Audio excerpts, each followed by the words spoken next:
देखो last class में हम लोगों ने कॉम्बिनेशन स्टार्ट किया था और उससे रिलेटेड कुछ क्वेश्चन भी किए थे जिससे हमें एनसीआर को कब अप्लाई करना है ये समझ में आया था। एनसीआर कब प्रयोग होता है बताओ? एनसीआर कब प्रयोग करते हैं? जब आर ऑब्जेक्ट का सिलेक्शन हो और एन डिस्टिंक्ट ऑब्जेक्ट गिवन हो तब एनसीआर का प्रयोग करते हैं। अच्छा, उसमें जब लाइक ऑब्जेक्ट गिवन हो, मतलब आइडेंटिकल ऑब्जेक्ट गिवन हो, तो वैसी सिचुएशन में एनसीआर नहीं, फिर वहां पे केस वाइज करना पड़ता है हमें। ठीक है, तो अब यहाँ पे नेक्स्ट हेडिंग लिखो आप, परमुटेशन।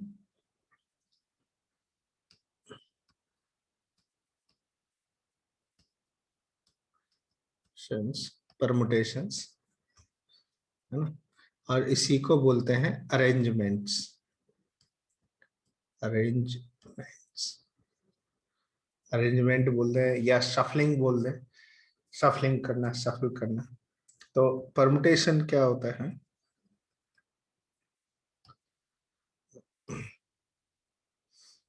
कि जैसे ये ए बी सी तीन लेटर हैं, ए बी सी तीन लेटर्स हैं, और हम कहें कि तीन लेटर वर्ड बनाना है विद मीनिंग और विदाउट मीनिंग। तो three letter word using A B C. तो इसमें दो सिचुएशन देखने को मिलती है कि पहला है कि repetition of digit not allowed, and no repetition, no no no letter repetition, letters repetition,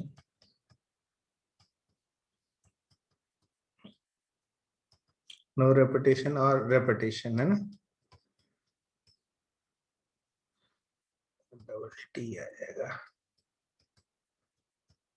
spelling ठीक है।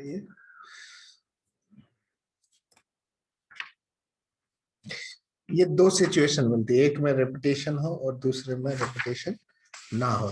तो यदि रेपिटेशन है तो क्या करेंगे, और नहीं है तो क्या करेंगे? विदाउट, पहले तो ये देख लेते कि विदाउट रेपिटेशन में कितने केसेस बनेंगे यदि ए बी सी तीन लेटर्स हैं। तो अब यहाँ पे देखो, यदि नो रेपिटेशन है, फर्स्ट वाला केस है, फर्स्ट वाला केस देख लेते हैं। तो यहाँ पे कितनी चॉइस होंगी बताओ? ए बी सी में से कोई भी एक आ जाए, so there are three choices. ठीक है, फिर इनमें से जो भी एक आ गया तो इसके रेस्पेक्ट में यहाँ पे फिर कितनी चॉइस हो जाएंगी? लेट्स से ए इधर आ गया तो इसके रेस्पेक्ट में या तो यहाँ बी आ सकता है या सी आ सकता है, तो यहाँ पे फिर दो चॉइस बचेंगी। लेट्स से बी और सी में से कोई एक आ गया, लेट्स से सी आ गया, तो अब ए और सी के रेस्पेक्ट में यहाँ पे एक ही चॉइस होगी, वो होगी बी, तो इंटू वन। तो मतलब ये कितना हो जाएगा? इसी को बोलेंगे थ्री फैक्टोरियल बोल देंगे, या फिर मल्टीप्लाई करके सिक्स बोल देंगे। ये तब है जब रेपिटेशन नहीं है। और इसको ऐसे देख लेते हैं कि लेट्स से इसके अरेंजमेंट लिख लेते हैं कि ये कौन कौन से अरेंजमेंट इसमें काउंट होगा। ये जो थ्री फैक्टोरियल लिखा है ना, जिसकी वैल्यू 6 आ रही है, उसमें कौन कौन से केस काउंट हो गए। जैसे ये ए से स्टार्ट करते हैं, ए हो गया, बी एंड सी, तो ए के रेस्पेक्ट में देखो दो, यहाँ पे ए आ गया, ए यहाँ पे सी एंड बी आ गया, ऐसे। फिर यहाँ पे बी आएगा, बी के बाद ए एंड सी, फिर बी के बाद सी और ए, यहाँ पे C, A and B, C, B and A. ये सिचुएशन है ऐसा। तो देखो कितने केस हो गए, 6 केसेस हैं। ठीक है, तो और यहाँ पे तीन चॉइसेस है, तीन चॉइस का मतलब ये ए बी एंड सी। तो यदि इनमें से कोई एक फिक्स कर दे इस प्लेस पे, लेट से इस समय हमने ए फिक्स किया हुआ, लेट से ये ए फिक्स कर दिया, तो इस पर्टिकुलर ए के रेस्पेक्ट में इस प्लेस पे दो चॉइसेस है, कौन कौन सी है? बी और सी की। अच्छा, फिर यहाँ पे दो चॉइसेस हैं, ये टू फिक्स कर दिया, लेट से इनमें से कोई एक फिक्स कर दे, बी फिक्स कर दे, तो बी के रेस्पेक्ट में यहाँ पे फिर कितनी चॉइस हो जाएंगी, एक चॉइस हो जाएगी, वो है सी की। तो इस तरह से ये मैकेनिज्म इसकी चल रही है। क्या इतनी बात समझ आई अरेंजमेंट का? यदि इन्होंने कहा रेपिटेशन ऑफ लेटर अलाउड है, रेपिटेशन अलाउड है, तो लेट से ये सेकंड वाला सिचुएशन देख लेते हैं। सेकंड सिचुएशन क्या कहता है कि यदि ये तीन प्लेसेस है, इन पे ए बी सी को प्लेस करना है, तो रेपिटेशन अलाउड है, तो यहाँ पे फिर कितनी चॉइस हो जाएंगी, तीन, ये 3 हो जाएगा, फिर यहाँ पे भी 3 हो जाएगा, यहाँ पे 3। तो देखो इसमें हर तरह का केस काउंट हो गया, जिसमें सिर्फ ए आया हो ये काउंट हो गया, है ना, ए बी काउंट हो गया, ए सी काउंट हो गया, है ना। इस तरह से लास्ट में कहाँ तक आ गया, जैसे ए आ गया, तो इसमें फिर बी बी बी सिचुएशन आएगी, और सी भी आएगा अकेला, और ऐसे ये 27 केसेस बनेंगे, 3 to the power 3 मतलब 27 केसेस बनेंगे। क्या ये बात समझ है? जब रेपिटेशन होता है तो ये वाला केस है, और जब रेपिटेशन नहीं है तो फिर ये वाला सिचुएशन है। Is this clear? क्या इतनी बात समझ आई, है ना? अब देखो यहाँ पे लेट से एक सेट ए है, इसमें एलिमेंट्स है x1 x2 x3 up to xn, n objects हैं, और इसमें r प्लेसेस हैं, 1 2 3 4 5, ऐसे ही ये rth प्लेस है, देयर आर r प्लेसेस हैं, जैसे फर्स्ट हो गया, ये सेकंड प्लेस है, थर्ड प्लेस है, फोर्थ, ऐसे ही ये अर्थ प्लेस है। और हम कहें कि x1 x2 x3 xn को इन ब्लैंक स्पेसेस पे पुट अप करना है, such that repetition not allowed, repetition allowed नहीं है। क्लियर सी बात। जब रेपिटेशन नहीं है तो फिर यहाँ पे कितनी चॉइस होंगी, तो आप क्या कहोगे, इन x जो n ऑब्जेक्ट्स हैं इनमें से कोई भी एक इधर आ जाए, तो यहाँ पे n चॉइसेस होंगी, n चॉइसेस हैं, और फिर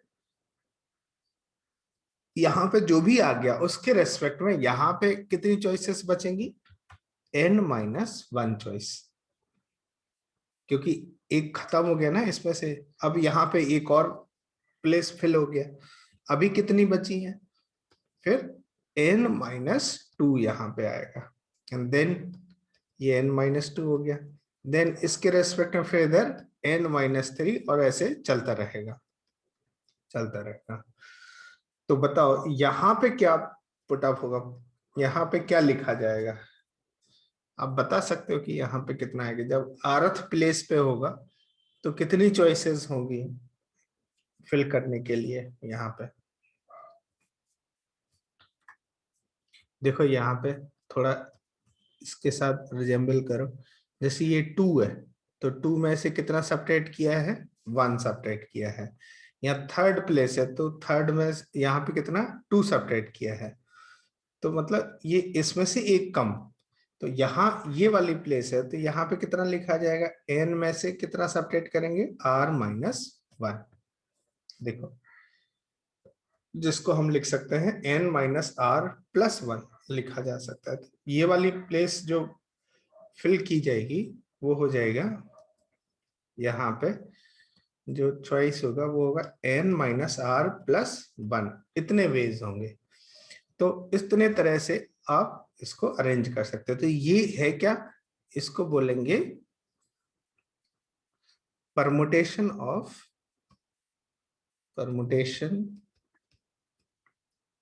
permutations of n distinct object n distinct objects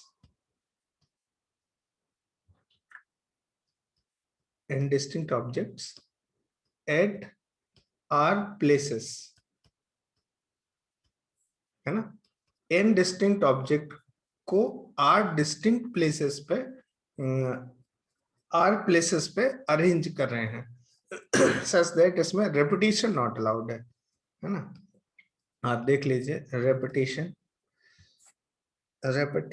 not allowed है।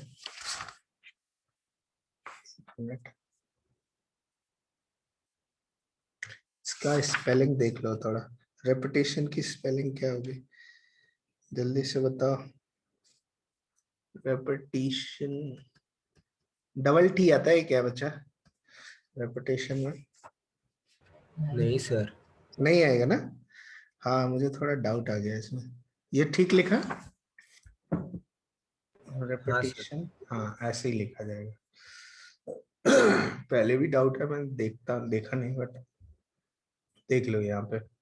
सो ये रेपिटेशन अलाउड नहीं है। तो ये क्या हो गया कि n ऑब्जेक्ट को आपने r प्लेसेस पे अरेंज कर दिया, और इसी को हम लोग बोलते हैं, ये जो लिखा है यही है NPR। NPR stand for permutation of r object from given n distinct object, है ना।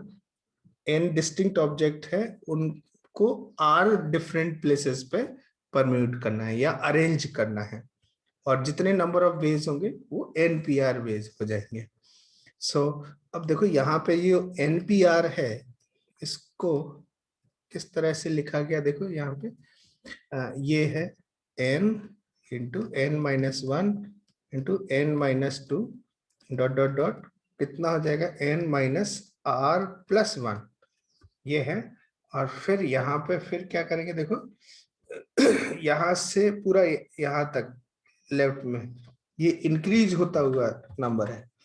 तो यहाँ पे यदि हम एक काम करें कि n-r फैक्टोरियल से ऊपर नीचे मल्टीप्लाई कर दें n-r फैक्टोरियल से, तो अब ये क्या बन जाएगा देखो, न्यूमरेटर में देखो n-r फैक्टोरियल है और उसके आगे के नंबर है। जैसे ये कहें कि 3 फैक्टोरियल इंटू 4 इंटू 5, तो ये इन टोटल कितना हो जाएगा, ये क्या 5 फैक्टोरियल हो जाएगा कि नहीं हो जाएगा ऐसे। तो ऐसी सिचुएशन यहाँ पे बन गई है, तो ये क्या बन जाएगा बता, कि ये n फैक्टोरियल न्यूमरेटर में आ जाएगा और नीचे क्या हो जाएगा n-r फैक्टोरियल, ऐसा सिचुएशन है। तो NPR की डेफिनेशन क्या बन गई, NPR को क्या लिखेंगे, ये लिखा जाएगा n factorial upon n-r factorial. Note down this, note करो फटाफट।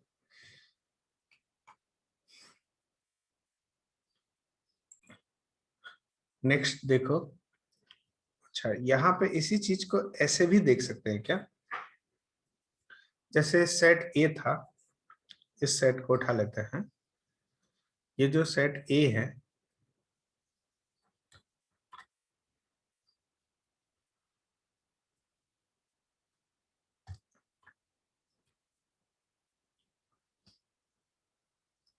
ये जैसे सेट ए है और rth प्लेस पे ये ऑब्जेक्ट पुट अप करना है सच दैट की रेपिटेशन नॉट अलाउड हो, ठीक है। अच्छा, इसको ऐसे भी तो सोच सकते हैं कि ये जो n ऑब्जेक्ट है, n में से पहले r को सिलेक्ट कर ले, select any r object out of n। तो कितने तरह से हो सकता है, NCR, इतने वेज से हम लोग r डिस्टिंक्ट ऑब्जेक्ट सिलेक्ट कर सकते हैं। अब देखो यहाँ पे फर्स्ट प्लेस है, first place, second place, third place, fourth, and this is earth place है ना। अब ये ऐसे ही हो गया जैसे कि ये 4 प्लेसेस हैं और 4 ऑब्जेक्ट्स हैं, 4 ऑब्जेक्ट हैं, तो यहाँ पे कितनी चॉइस होंगी, 4 चॉइसेस होंगी, फिर यहाँ पे 3 चॉइसेस होंगी, फिर यहाँ पे 2 चॉइसेस, यहाँ पे 1 चॉइसेस, मतलब 4 फैक्टोरियल। तो 4 ऑब्जेक्ट को 4 डिफरेंट प्लेसेस पे अरेंज करने के वेज कितने हो गए? 4 फैक्टोरियल। ऐसे ही जैसे 3 ऑब्जेक्ट्स हैं और 3 प्लेसेस पे अरेंज करना है, तो यहाँ पे कितनी चॉइसेस हैं? 3, यहाँ पे 2, यहाँ पे 1, ऐसे ही 3 फैक्टोरियल हो गया। तो इन द सेम वे जब आपने यहाँ पे n में से r का सिलेक्शन कर लिया, कितने तरीके से करेंगे? NCR। अब आपके पास क्या होंगे? R ऑब्जेक्ट होंगे जिनको इन जगह पे प्लेस करना है। तो इन जगह पे प्लेस करने के कितने वेज होंगे? Into R factorial veg. जैसे यहाँ पे देखो R हो गया, फिर R-1 चॉइस, फिर R-2 चॉइस, ऐसे चलते चलते यहाँ पे कितनी चॉइस हो जाएगी? 1। तो इसमें भी, इस प्रोसेस में भी हमने क्या किया कि पहले R ऑब्जेक्ट को सिलेक्ट किया, जितने भी डिफरेंट पॉसिबल वेज हो सकते हैं उतने तरह से सिलेक्ट किया, तो NCR डिफरेंट पॉसिबल वेज होंगे। अब आपके पास R ऑब्जेक्ट्स होंगे, उनको R प्लेसेस पे अरेंज करना है। कितना वेज होता है इसका? R factorial veg. तो टोटल वेज क्या होगा? पहले आप सिलेक्ट करिए R और फिर R को अरेंज कर दे, ये प्रोसेस फॉलोड बाय सिचुएशन, तो इनका मल्टीप्लिकेशन कर देंगे और यही किसके इक्वल हो जाएगा? क्या प्रोसेस हुआ? ये NPR। तो NPR की ये डेफिनेशन हो जाती है, और ये फॉर्मूला बन जाता है बाय द वे। तो आप लिख लीजिए कि NPR इज इक्वल टू कितना हो गया? NCR into R factorial. Note down this. NPR का जो फॉर्मूला है that is NCR into R factorial. तो ये भी आप अप्लाई कर सकते हो। ये कंसेप्ट हम अप्लाई करते ही हैं कि पहले सेलेक्ट कर लेते हैं और फिर अरेंज कर देते हैं। Note down this.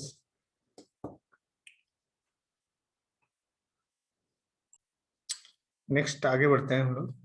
हो केस समझ आया क्या होगा? तो क्वेश्चन लिखो, राइट डाउन। कुछ क्वेश्चन है।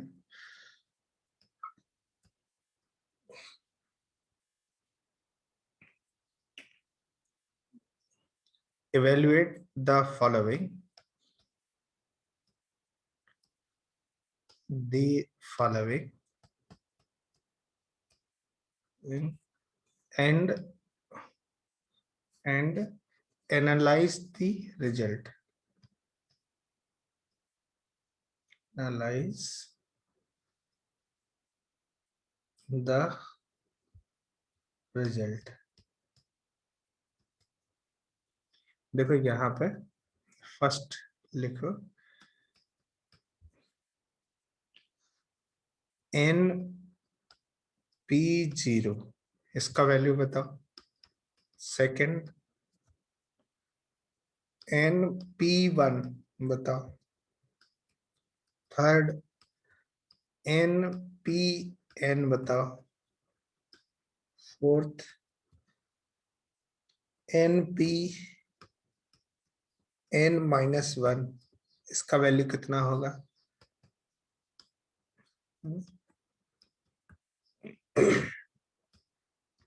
फिफ्थ लिखो 4, या इसको लिखते हैं 7P3, इसका वैल्यू बता देगा। आंसर करो 1 बाय 1। देखो कैसे करेंगे इसको सॉल्व। अभी थोड़ी देर पहले हम लोगों ने एक फॉर्मूला देखा है NPR का। क्या फॉर्मूला था?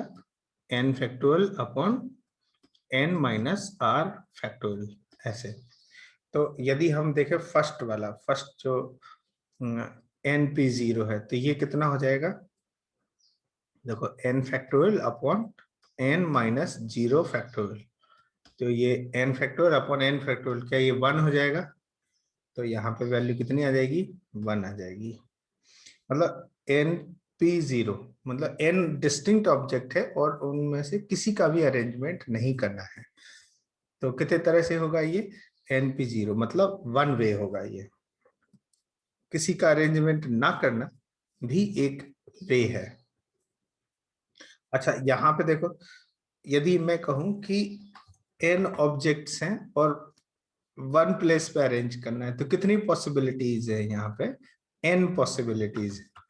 तो इसका वैल्यू हो जाएगा N। और यदि आप फॉर्मूले को अप्लाई करते हो, फॉर्मूले को अप्लाई करते हो तो क्या हो जाएगा, n factorial upon n minus 1 factorial, ऐसे लिख सकते हैं। तो जिसमें इसको लिख सकते हैं n into n minus 1 factorial और अपॉन n माइनस 1 फैक्टोरियल। इसमें से ये कट हो गया तो इसका वैल्यू कितना आ गया, n आ गया। सो np1 का वैल्यू n है। अब यहाँ पे ये देखो, ये क्या बोल रहा है कि npn मतलब n डिस्टिंक्ट ऑब्जेक्ट हैं और उन सबका अरेंजमेंट। तो ये कितना हो जाएगा, n फैक्टोरियल। जैसे जैसे याद करो, यहाँ पे बीच में हमने किया था कि जैसे 4 ऑब्जेक्ट हैं और चारों का ही अरेंजमेंट कर दिया, तो यहाँ पे कितना है, 4 है। ऐसे ही 3 ऑब्जेक्ट है, 3 प्लेस पे अरेंज कर दिया, 3 फैक्टोरियल। आर ऑब्जेक्ट है, आर प्लेस पे अरेंज कर दिया, कितना तरीका है ये, आर फैक्टोरियल वेज। तो ऐसे ही यहाँ पे n ऑब्जेक्ट है और n प्लेसेस पे ही अरेंज कर दिया, तो ये कितना आंसर आएगा, n फैक्टोरियल वेज आएगा। अच्छा, यहाँ पे इसको फॉर्मूले से भी आप देख सकते हो कि n factorial upon n minus n factorial. तो ये कितना हो गया, n factorial upon 0 factorial. 0 factorial की वैल्यू 1 होती है, तो ये n फैक्टोरियल, ये फॉर्मूला से आ जाता है, बट इसका रियल सिग्निफिकेंस ये है।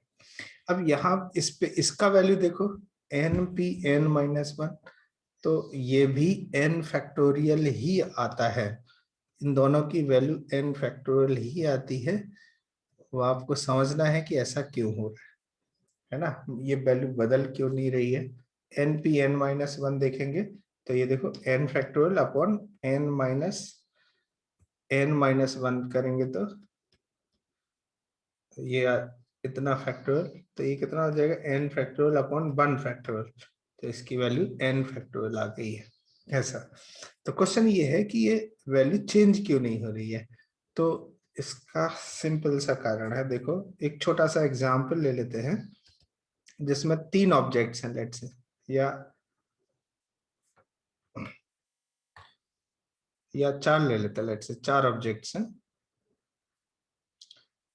एक में पहला वाला सिचुएशन है कि 4 ऑब्जेक्ट हैं तो चारों प्लेसेस पे पुट अप करना है, n की जगह हमने 4 ले ली, तो आप क्या कहोगे, 4 प्लेस चॉइस, 3 चॉइस, फिर 2 चॉइस और यहाँ पे 1 चॉइसेस हैं प्रमोट करने की। लेकिन दूसरे वाले केसेस में क्या है कि 4 ऑब्जेक्ट्स हैं और 3 प्लेसेस, 4 माइनस 1, 3 प्लेसेस पे अरेंज करना है, 3 प्लेसेस पे अरेंज करना है। तो यहाँ पे कितनी चॉइस होंगी, 4 चॉइस है, रेपिटेशन अलाउड नहीं है, तो फिर यहाँ पे 3 चॉइसेस होंगी और यहाँ पे 2 चॉइस होंगी। तो आप देख सकते हो कि इसमें पहली वाली सिचुएशन में जो एंड 1 बच रहा है और यहाँ पे कुछ है नहीं, तो ये दोनों केस सेम है कि नहीं, सेम सिचुएशन है। एक में लास्ट में मल्टीप्लाई हो रहा है 1 एक्स्ट्रा, दूसरे में नहीं हो रहा है, इसलिए ये दोनों सेम वैल्यूज आ रही हैं, n फैक्टोरियल वैल्यूज आ रही हैं। अच्छा, इसकी वैल्यू बताओ, 7p3 का वैल्यू कितना है, शायद बताओ कितना मिला, अवनी, सर रेवती, 210 कितना आ रहा है, 210 210।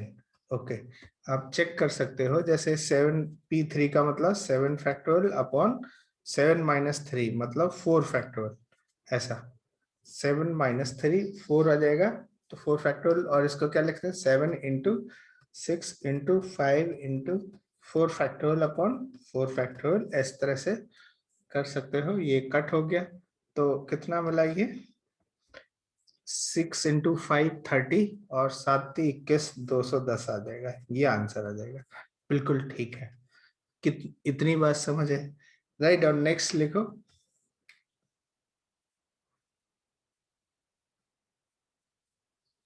क्वेश्चन लिखो, prove that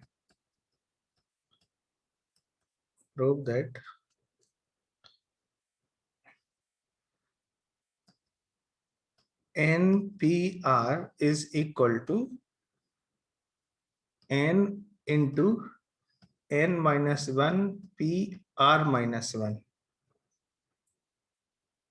or you can also write it as n into n minus 1 into n minus 2 PR minus 2, है ना, where in this situation R greater than equal to 2 and in this situation R is greater than equal to 1. Prove it and analyze the result. Result को analyse करो इसको, देखो कैसे करेंगे। I hope कि ये समझ आया होगा। एक तो सिंपल है कि आप फॉर्मूला अप्लाई कर दीजिए NPR का, क्या लिखेंगे, n factorial upon n minus r factorial, ऐसे कर सकते हैं, ठीक है। तो इसको ऐसे भी लिखा जा सकता है, this can be written as n into n minus 1 factorial upon n minus r factorial, ठीक है। Is this clear? अच्छा, तो एक चीज देखो यहाँ पे, इसको ऐसे लिखो n into n minus 1 upon n minus 1 minus r minus 1। देखो ये इसका फैक्टोरियल, सही है। देखो n माइनस 1 में से r माइनस 1 सब्ट्रैक्ट करें तो अभी यही रहेगा। तो ये क्या हो गया, इसको आप लिख सकते हो n इंटू, ये जो सिचुएशन बनी है ये वाला केस, ये क्या बन गया, n minus 1 p r minus 1 बन गया। तो this is n into n minus 1 p r minus 1। तो ये पहला फॉर्मूला हो गया, first one. The same way, same induction से आप इसको भी प्रूफ कर सकते हो, बट मैं एक और तरीका बताता हूं कि देखो हो क्या रहा है कि लेट से आपके पास n डिस्टिंक्ट ऑब्जेक्ट हैं, x1 x2 x3 up to xn, n distinct object है और r वैकेंट प्लेसेस है, r वैकेंट प्लेसेस हैं। तो इनको अरेंज करने का तरीका कितना होगा, npr बेस। तो अब यहाँ पे मैं ये कहूं कि ये जो n डिस्टिंक्ट ऑब्जेक्ट्स हैं, इन ऑब्जेक्ट्स में यहाँ पे कितनी चॉइसेस हैं, n प्लेसेस हैं, n वेज हैं, इनमें से कोई भी एक यहाँ पे आ जाए, इस प्लेस पे आ जाए। तो अब जो रिमेनिंग सिचुएशन बची, तो वो क्या बची कि n माइनस 1 ऑब्जेक्ट्स में से कितने का परमुटेशन करना है, r माइनस 1 का, r माइनस 1 को सफल करना है। यहाँ पे आपने n ऑब्जेक्ट थे, पहली प्लेसेस पे कितनी चॉइस रखी, n। तो अब जो रिमेनिंग सिचुएशन बची है वो ये है,